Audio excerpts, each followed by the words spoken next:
Hi అండి, welcome to Missamma చెప్పే కథలు. ఇప్పుడు మీరు వినబోతున్న కథ నేను భారతీయుణ్ణి. ఈ కథ ఈనాడు ఆదివారం మ్యాగజైన్లో జూన్ నెల 2025లో వచ్చింది. రచయిత తోట సుబ్రహ్మణ్యం గారు. ఇంకా కథలోకి వెళ్ళిపోదాము. శత్రుదేశం కవ్వింపు చర్యలు రోజు రోజుకి పెరిగిపోతున్నాయి. అప్పటికే ఓసారి ఈ దేశంలో ఉన్న భారత వ్యతిరేక ఉగ్రవాద స్థావరాలు రెండింటిపై నేను మరో ఎయిర్ ఫోర్స్ ఆఫీసర్ యుద్ధ విమానంలో వెళ్ళి బాంబుల వర్షం కురిపించాం. వారికి బుద్ధి వస్తుందేమో అని భారత ప్రభుత్వం ఎదురు చూసింది. ఉగ్రవాద నిర్మూలన కానీ భారతీయ విధ్వంసం సృష్టించిన ఉగ్రవాదులను అప్పగించడానికి కానీ ఆ దేశం అంగీకరించకపోగా దాడులకు దిగింది. వాటిని తిప్పికొడుతూ ఆ దాడులను ఆపకపోయినా, ఉగ్రవాదులను అప్పగించడానికి అంగీకరించకపోయినా తీవ్ర పరిణామాలు ఎదుర్కోవాల్సి ఉంటుంది అని ఎంత హెచ్చరించినా దాని ధోరణి మారలేదు. మరింత గట్టిగా బుద్ధి చెప్పక తప్పదని ఈ దేశం మీద భారత్ మరో దాడి చేయటానికి ప్రణాళిక సిద్ధం చేసింది. భారతదేశంలో ఉగ్రవాద చర్యలు ప్రధాన కారకుడైన వ్యక్తిని మొదటి దాడిలో హతమార్చాలవలసి ఉండగా అప్పుడు అతడు తప్పించుకున్నాడు. అతనికి పొడవాటి పేరుంది, కానీ నేను పెట్టిన సులభమైన నోరు తిరిగే పేరు కిరాతకుడు. ఈసారి అతడు తప్పించుకోకూడదని ఈ వ్యూహంలో ప్రధాన అంశం. అయితే ఈ ఆపరేషన్ నిర్వహించాల్సిన వాళ్లలో జాబితాలో మొదట ఉండవలసిన ఆర్ వీర్ ప్రతాప్ శర్మ అన్న పేరుని ఎందుకు తొలగించారు? నాకు చాలా బాధ కలిగింది. చాలా చాలా అవమానకరంగా కూడా అనిపించింది.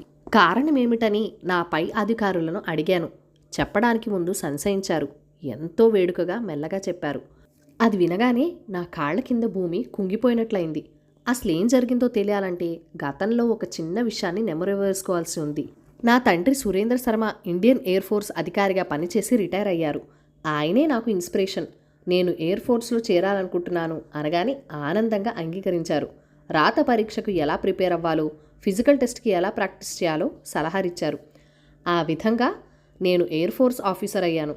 నాన్నగారు సర్వీస్లో ఉన్నప్పుడు కిరాతకుడు భారత్లో ఉగ్రవాద చర్యలకు పాల్పడ్డాడు. వాడి స్థావరం మీద నాన్నగారు దాడి చేశారు. అప్పుడు కూడా తప్పించుకున్నాడు. కొంతమంది ఉగ్రవాదులతో పాటు వాడి కుటుంబ సభ్యులు కూడా మరణించారు. 2 సంవత్సరాల్లో వయసున్న ఒక పసివాడు ఉయ్యాలతో సహా ఎగిరి దూరంగా పడ్డాడు. వాడికి ఏం గాయాలవ్వలేదు, కానీ గుక్కపట్టి ఏడుస్తున్నాడు. వెనక్కి తిరిగి వస్తున్న యుద్ధ విమానంలోంచి నాన్నగారు బైనాకులర్తో ఆ పసిబిడ్డను చూసి చలించిపోయారు. తను బాంబు దాడి చేసిన చోట అభం శుభం తెలియని పసివాడున్నాడన్న భావన ఆయన మనసుని కలిచివేసింది. వాడిని అలా వదిలేస్తే ఏ కుక్కలో నక్కలో పీక్కు తిని చంపేస్తాయని భయపడిపోయారు. తాను వేసిన బాంబుల నుంచి తప్పించుకుని మృత్యుంజయుడిలా బయటపడ్డ ఆ పసివాడిని కాపాడాలనుకున్నారు. తోటి పైలట్ని విమానాన్ని వెనక్కి తిప్పమన్నారు. ఒక రోప్ సహాయంతో విమానం నుంచి వేలాడుతూ ఆ పసివాడిని రక్షించి విమానంలోకి తీసుకొచ్చారు. శత్రువుల కుటుంబ సభ్యుల పట్ల కూడా భారత సైన్యం కారుణ్యం చూపుతుంది కదా. అదే చేశారు నాన్నగారు. కిరాతకుడు తన బిడ్డని తిరిగి ఇవ్వమని తమ ప్రభుత్వం ద్వారా కోరాడో లేదో నాకు తెలీదు. అమ్మ నాకు ఆ విషయాన్ని అంతవరకే చెప్పింది. అప్పుడు నా వయసు చిన్నదవడంతో వివరంగా అడిగి తెలుసుకోలేదు. నేను చేసిన దాడి నుండి బయటపడ్డ ఆ కిరాతకుడు భారత ప్రభుత్వం మీద, సైన్యం మీద ఓ ఆరోపణ చేశాడు. నా కొడుకుతోనే నా మీద, నా వారి మీద దాడి చేయించిన దుర్మార్గులు అన్నాడు. మొదట అతను అన్న మాటలు ప్రపంచంలో ఎవరికీ అర్థం కాలేదు. గతంలో సురేంద్ర శర్మ నా స్థావరం మీద దాడి చేసి నా వారందరినీ చంపి నా కొడుకుని ఎత్తుకుపోయాడు. వాడిని ఎయిర్ ఫోర్స్ ఆఫీసర్ని చేసి నా మీదే దాడి చేయించారు అంటూ నెక్స్ట్ స్టేట్మెంట్ ఇచ్చాడు. నా బుర్ర తిరిగిపోయింది. నాకు నా తండ్రికి మధ్య అగాధం సృష్టించి ఆనందించాలనుకుంటున్నాడని అర్థమైంది. సార్, వాడేదో వాగాడని నన్ను ఈ ఆపరేషన్ నుంచి తొలగించడం కరెక్ట్ కాదంటున్నాను. వాడి స్థావరం మీద బాంబులు వేయవలసి వచ్చినప్పుడు ఆ మాటలు గుర్తుకు వచ్చి వెనకాడతానని భయపడుతున్నారా సార్ అని అడిగాను. ఒకవేళ అతను నీ తండ్రి అయితే అతని మీద బాంబు వేయలేవు కదా అన్నారు ఆఫీసర్. వాడసలు మనిషే కాదు, క్రూరముగం లాంటివాడు. వాడి నుంచి మనుషుల్ని కాపాడడానికి చంపాల్సిందే సార్. సూటిగా మరోసారి అడుగుతున్నాను, అతను నీకు తండ్రి అన్నది నిజమైతే ఏమాత్రం సంశయించకుండా చంపేయగలవా? వాడు అబద్ధం చెప్తున్నాడు. అలాంటి కిరాతకుడు నా తండ్రి అంటే ఎలా సార్? నా మనసు శరీరాన్ని పూర్తిగా నీరసం ఆవహించడంతో పీలగా అన్నాను. సురేంద్ర శర్మ దంపతులకు బయాలజికల్ సంతానం 2 ఆడపిల్లలే. నిన్ను పెంచుకున్నారు. నేను నిశ్చేష్టుడైపోయాను. నోటి మాట రావడం లేదు. కళ్ళు ద్రవిస్తున్నాయి. ఇంతకాలం ఇండియన్ ఎయిర్ ఫోర్స్లో ఎంతో సమర్థుడు, దేశం కోసం ప్రాణం పెట్టేవాడు అయిన అధికారి కుమారుడిగా ఉన్న నేను ఈ క్షణం ఒక ఉగ్రవాది కొడుకుగా రుజువు కాబోతుండడం ఆకాశంలో నుంచి ఆఘాతంలోకి పడిపోతున్నట్లు అనిపించింది. నేను వాళ్ళ బయాలజికల్ సన్ కాకపోవచ్చు, కానీ ఆ ఉగ్రవాది కొడుకునని ఎలా కన్ఫర్మ్ చేస్తారు సార్? బెనిఫిట్ ఆఫ్ డౌట్ వెతికి పట్టుకున్నట్టు అన్నాను. ఆ విషయాన్ని నిన్ను పెంచిన తల్లిదండ్రులను అడిగి తెలుసుకున్నాం. ఆ మాటలు నన్ను మరింత షాక్ గురి చేశాయి. చిగురాశ కూడా పోయినట్లయింది. నాన్నగారికి ఫోన్ చేశాను. ఎక్కడ పుట్టావన్నది కాదు ముఖ్యం, ఈ నేల మీద పెరిగావు. నీకు మీ అమ్మ నేను అల్లారు ముద్దుగా పెంచుకున్నాం. నువ్వు నా బంగారు కొండవి కన్నా. అక్కలిద్దరూ ఎంతో, నువ్వు అంతే మాకు అన్నారు నాన్నగారు. ఆయన గొంతు ఆర్ద్రతతో నిండిపోయి ఖడ్గమైంది. అమ్మ ఆయన దగ్గర నుంచి ఫోన్ తీసుకొని, నువ్వు మా బిడ్డవే నాన్న, నేను నీ అమ్మన్రా, ఈయన మీ నాన్న, అంతేకాదు నీకిద్దరు అక్కలు 2 బావలు ఉన్నారు అంటూ ఏడ్చేసింది. నాకు కూడా ఏడుపొచ్చేసింది. భగవంతుడి మీద కోపం వచ్చింది. మా ముగ్గురిని ఇలా కలపటానికి బదులు వారి కడుపునే నన్ను పుట్టించవచ్చు కదా, ఎందుకయ్యా మనుషుల జీవితాలతో ఆడుకుంటావు? నువ్వు ఆ కిరాతకుడి కన్నా దుర్మార్గుడివి అని మనసులో తిట్టుకున్నాను. నేను నా రూమ్కి వెళ్ళిపోయాను. మనసులోని దుఃఖాన్ని తుడిచేసి ఆలోచించాను. నాన్నగారు అన్నట్టు ఎక్కడ పుట్టాను అన్నది అంశం కాదు, ఎక్కడ ఎలా పెరిగాను, కుటుంబం పరిసరాలు నన్ను ఎలా తీర్చిదిద్దాయి, నేను నా జీవితాన్ని వ్యక్తిత్వాన్ని ఎలా మలుచుకున్నాను అన్నవే ముఖ్యం. నన్ను కన్నవాడు ఉగ్రవాదైతే నేను అదే అవుతానన్నది అర్ధరహితం. హిరణ్యకశిపుడు కుమారుడు ప్రహ్లాదుడు విష్ణువుని ప్రార్థించి పిలిచి దుష్టుడైన తండ్రిని సంహరింపజేశాడు. శ్రీకృష్ణదేవరాయలను ధిక్కరించి మధురను సొంతం చేసుకోవాలనుకున్న ఆయన సైన్యాధ్యక్షుడు నాగమ నాయకుణ్ణి అతని కుమారుడే అయిన విశ్వనాథ నాయకుడు ఓడించి బంధించి రాయలకు అప్పజెప్పాడు. అటువంటి నేల మీద పండిన ఆహారం తిని పారిన నీరు తాగి పెరిగిన నేను ఈ నేలకు కృతజ్ఞుడిగా ఉండలేనా? నన్ను ఎంతో గారాబంగా పెంచిన తల్లిదండ్రులకు చెడ్డ పేరు తెస్తానా? ఇన్ని సంవత్సరాలుగా నేర్చుకుని అవలంబించిన నైతిక విలువలను, ముఖ్యంగా మానవత్వాన్ని విడవగలనా? అమ్మను మించిన అమ్మగా భావించి కొలిచిన భారతమాతకు ద్రోహం చేస్తానా?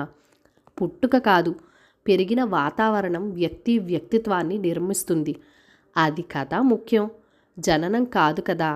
ఇలా నా ఆలోచనలకు ఒక ముగింపు వచ్చిన తర్వాత వాటన్నిటినీ 2 అరటావు పేజీల మీద రాసి మరో పేజీ మీద ఆ కిరాతకుడిని నా చేతుల మీదుగా హతమార్చే అవకాశం ఇప్పించమని కోరుతూ పై అధికారులకు అందజేశాను. పై అధికారులు ఎన్నో తర్జన భర్జనలు పడి చివరికి నా పేరును యథాతథంగా ఉంచారు. చరిత్రలో తండ్రిని కొడుకులు చంపడం చూడవచ్చు, కానీ కొడుకును చంపిన తండ్రులు చాలా చాలా అరుదుగా కనిపిస్తారు. మన ప్రణాళిక గురించి అన్నీ తెలిసి కూడా దాడి చేయటానికి నేను సిద్ధపడిన విషయం గురించి ఎలానో తెలుసుకున్న కిరాతకుడు ఆ దేశ సైన్యంతో కలిసి ప్లాన్ చేసి నన్ను చంపటానికి కూడా వెనకాడలేదు. శక్తివంతమైన మన రాడర్ వ్యవస్థ, క్షిపణి వ్యవస్థ ఆ దేశంలోని మేధావుల ఊహకు కూడా అందనంత స్థాయిలో అభివృద్ధి చెందాయి. అతని పప్పులేం ఉడకనివ్వలేదు. అతని ప్లాన్ మనకు తెలిసినట్టు అతనికి తెలియనివ్వలేదు. మనం దాడిని విరమిస్తున్నట్లు వాళ్ళని నమ్మించాం. కిరాతకుడు దాక్కున్న చోటు మనకు తెలిసిన విషయం కూడా రహస్యంగా ఉంచాం. హఠాత్తుగా ఓ అర్ధరాత్రి దాడి చేసిన మా టీం, నేను మరొక ఆఫీసర్ విజయం సాధించాం.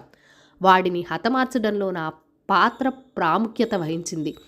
ఎట్టకేలకు 2 దేశాల మధ్య సీజ్ ఫైర్ ఒప్పందం కుదిరింది.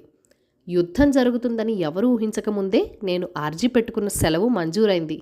ఇంటికి వచ్చాను. నేను ముభావంగా ఉండటం గమనించి నన్ను సంతోషంగా ఉంచడానికి అమ్మా నాన్న ఎంతో ప్రయత్నించారు. అక్కలు ఫోన్ చేసి ఏమాత్రం తేడా లేకుండా ఇంతకు ముందులానే ఆప్యాయత కురిపించారు. బావలు కూడా వారి మాటల్లో ఏ భేదభావము చూపించలేదు. ఓ రోజు నేను అమ్మని అడిగాను, నన్ను కన్న తల్లి ఆ కిరాతకుడిలానే దుర్మార్గురాలై ఉంటుందా అమ్మా? నా మనసులోని అపరాధ భావం చేరి కళ్ళు చెమర్చాయి. అమ్మ నా తల నిమురుతూ, నువ్వు ఇంత ఉత్తముడిగా ఉన్నావంటే అది ఆమె పోలికే అయి ఉంటుంది. అతను ఆమెను బలవంతంగా పెళ్లి చేసుకుని ఉంటాడు. ఆమె ఇష్టంతో పెళ్లి జరిగి ఉండదు. అతను ఎప్పుడో ఎక్కడో చేసుకున్న పుణ్యం వల్ల అతని కడుపున నువ్వు పుట్టావు అంది. అమ్మ చేతిని నా 2 చేతుల్లో పట్టుకుని ఏడ్చేశాను. అమ్మ నన్ను సముదాయించింది. ప్రభుత్వం నీతో పాటు మరో 4 మిలిటరీ అవార్డులు ప్రకటించింది కదా, అందుకోవడానికి రేపు బయలుదేరుతున్నావా అంది. ఆ అవార్డు తీసుకోవాలని లేదమ్మా.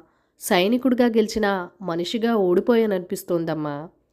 లేదు నాన్న, సైనికుడిగా కన్నా మనిషిగాని ఎక్కువగా గెలిచావు.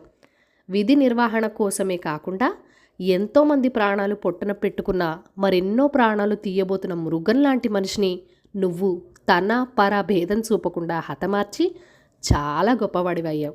రేపు బయలుదేరడానికి అన్నీ సిద్ధం చేసుకో. అమ్మ ప్రేరణతో అవార్డు అందుకోవడానికి వెళ్ళాను. అక్కడ సభికులంతా ఒక్కసారిగా లేచి నిలబడి కరతాళ ధ్వనులతో నాకు పలికిన స్వాగతం, ఇచ్చిన గౌరవం నా శరీరాన్ని మనసుని పులకరింపజేశాయి. అవార్డు ఇవ్వబోతూ రాష్ట్రపతి గారు పలికిన మాటలు నాలోని నూతనాభావాన్ని పూర్తిగా తొలగించేశాయి. గౌతమ బుద్ధుని దశావతారాలలో కలిపేసుకున్న భారతదేశం వాయువు ఆసియా నుంచి వచ్చిన వారందరినీ విభిన్నత్వంలో ఏకత్వమై మన సంస్కృతిలో ఇమిడ్చేసుకున్న ఈ దేశం నన్ను కూడా తనలో లీనం చేసుకుంది. ఇది నా దేశం. స్వార్థంతో కానీ ఉగ్రవాదంతో కానీ దీనివైపు ఎవరు కన్నెత్తి చూసినా ఆ కంటిని ప్రాణాన్ని తోడేయగల నా దేశ సైన్యంలో భాగమైన నేను నా బాధ్యతను శక్తివంచన లేకుండా నిర్వహించడానికి అహర్నిశలు సిద్ధంగా ఉంటానని మనసులోనే ప్రమాణం చేసుకుని అవార్డు అందుకుంటుంటే చప్పట్లతో సభ మరొక్కసారి మారిమోగిపోయింది. మరలా నేను పాత వీర ప్రతాప్ శర్మ అయిపోయాను. మరెప్పుడు దిగులు పడకుండా ఉండేలా. కథ సమాప్తం. మన ప్రేక్షకులందరికీ, మన సబ్స్క్రైబర్స్, వ్యూవర్స్ అందరికీ హ్యాపీ ఇండిపెండెన్స్ డే, స్వతంత్ర దినోత్సవ శుభాకాంక్షలు. ఈ కథను లైక్ చేయండి, షేర్ చేయండి, మన ఛానల్ని సబ్స్క్రైబ్ చేసుకొని మీ సపోర్ట్ ఇవ్వండి. మీ అమూల్యమైన ఫీడ్బ్యాక్ అండ్ సజెషన్స్ నాతో కామెంట్ సెక్షన్లో కూడా షేర్ చేసేయండి. Thank you for watching. Bye bye.